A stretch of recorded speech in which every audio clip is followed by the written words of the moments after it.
Welcome back, guys. In this video I am going to be replacing the cabin air filter in my 2005 Forester.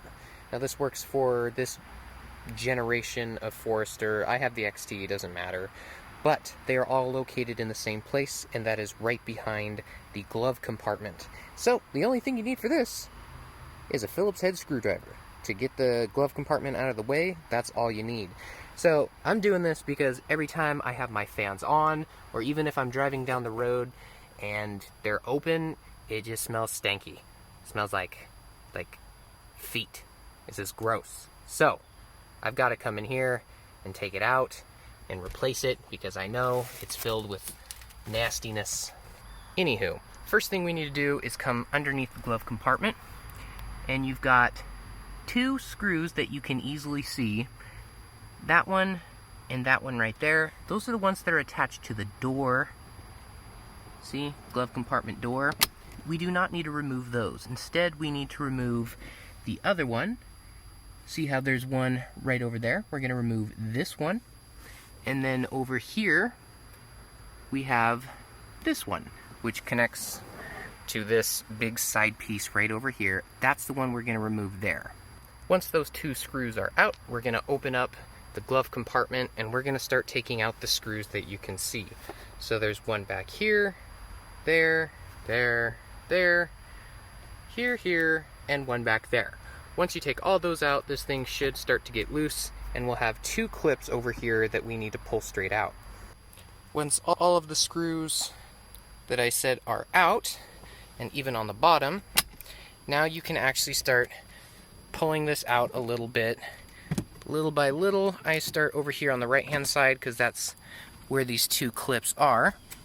See, there's two clips here. I already popped this one out, but these are going to come straight out and not up or down, or else you'll snap them. So those are out. Now the rest of this is starting to pop out. So, oh, there it goes. So there it is. Then we jump in here, and right here is your cabin air filter.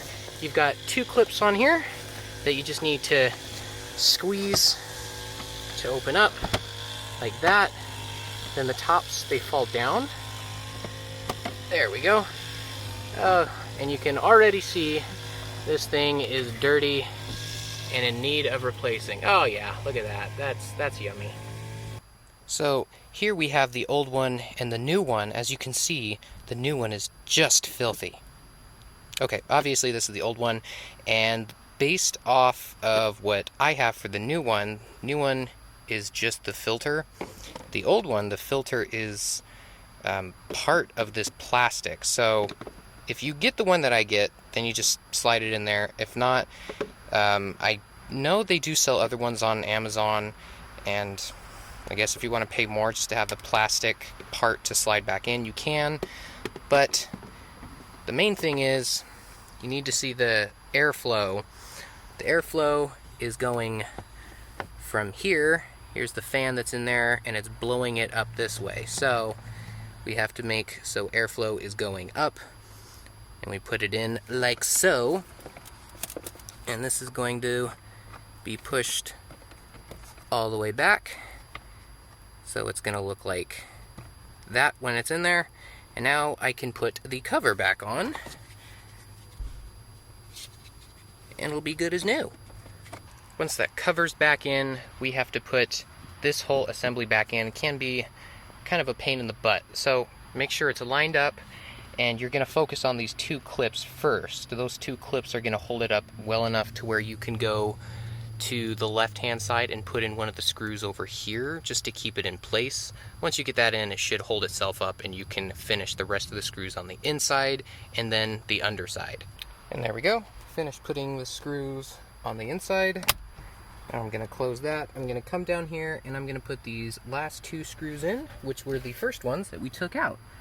And just like that, everything's put back into place, and now your car will not stink. So I will see you guys next time in another video.